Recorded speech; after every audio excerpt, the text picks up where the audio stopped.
¿Por qué se han generado las recesiones recientes? Existen tres ingredientes que siempre están presentes en mayor o menor medida en las fluctuaciones económicas de México, los cuales son las decisiones tomadas en el ámbito de la política, el ciclo económico internacional y los eventos únicos que están fuera de alcance de las autoridades encargadas de suavizar las fluctuaciones económicas.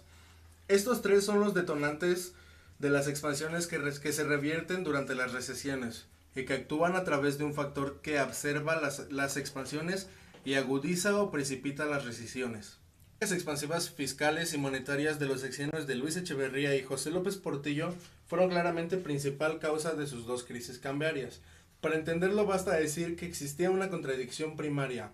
El tipo de cambio era fijo en algunos regímenes y sin embargo, al crear déficit público significativo cubiertos en gran parte por la emisión primaria del dinero, se crearon dos condiciones que a la larga llevaron a una crisis cambiaria y una devaluación: la inflación y el exceso de liquidez.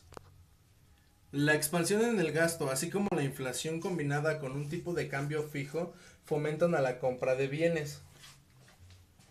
Dale. La compra de bienes y servicios del exterior y la caída de las reservas internacionales. Una vez que se complica la obtención de préstamos, este lleva a la inflación y el exceso de liquidez, por lo cual la burbuja estalla. Quiere decir que el Banco Central tiene entonces que devaluar. En México siempre ha producido recesiones. El exceso de liquidez se refiere a la existencia de muchos pesos para comprar pocos dólares al tipo de cambio del momento. Por ejemplo, si el tipo de cambio está fijado en 10 pesos por un dólar y si existen 120 mil millones de pesos en circulación y las reservas internacionales son de 10 mil millones de dólares, si todo aquel que tiene pesos se volcara a comprar dólares, se comprarían 12 mil millones de dólares, es decir, más que las reservas internacionales. Es así como se crea un exceso de liquidez. Para esto, mientras no exista ese clima de pánico, puede mantenerse la liquidez, pero cuando la burbuja estalla se genera un factor crítico que acelera la crisis cambiaria. El primer ingrediente, que son los errores en la política económica, estuvieron presentes en la recesión de 1994. Esta crisis fue como consecuencia del exceso de liquidez y el Banco de México perdió 10 mil millones de dólares durante el 1994.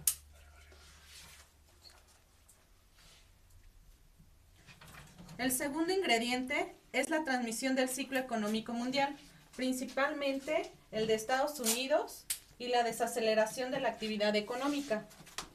Se debió a gran parte de la recesión que meses antes experimentó la economía estadounidense.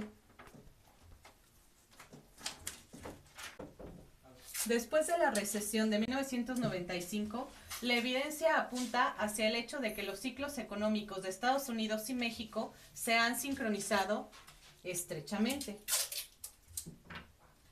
Durante la administración de Clinton en Estados Unidos hubo un auge en la economía, la cual México iba de la mano.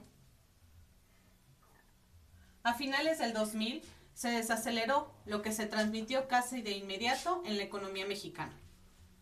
El tercer y último ingrediente, uno de los desastres que provocó un shock externo, fue el precio internacional del petróleo en 1986, que acabó por precipitar la economía mexicana a una severa recesión. Otro desastre importante fue el asesinato de Luis Donaldo Colosio, que provocó una corrida contra el peso que redundó en una pérdida de 10 mil millones de dólares en las reservas internacionales en tan solo 3 semanas entre marzo y abril de 1994. Que nos salga la foto. A ver si mejor. A ver si mejor.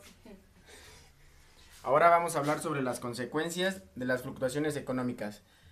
Como ya sabemos, una fluctuación económica contiene diferentes etapas. Hablando de la recesión, significa que la parte del pico va en declive hacia una crisis económica. Los mercados que más afecta es el mercado de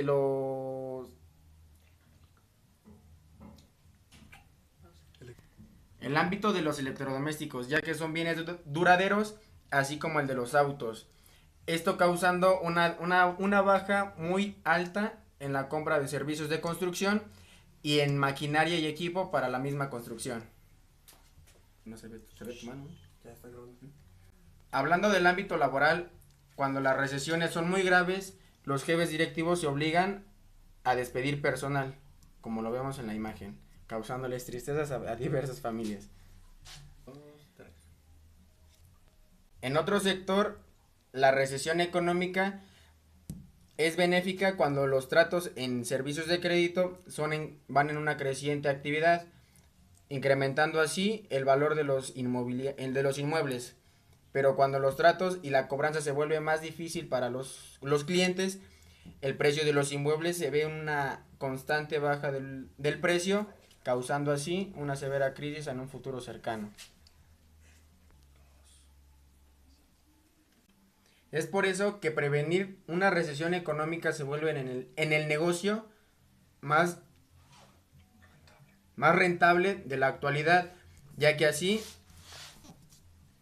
tenemos familias felices, los electrodomésticos y los bienes duraderos como los autos se comercializan más, los bienes de construcción para generar más inmuebles se vuelven una constante utilización y los inmuebles crean un valor más alto del que tienen en la actualidad. Mire ese güey, es patrocinio.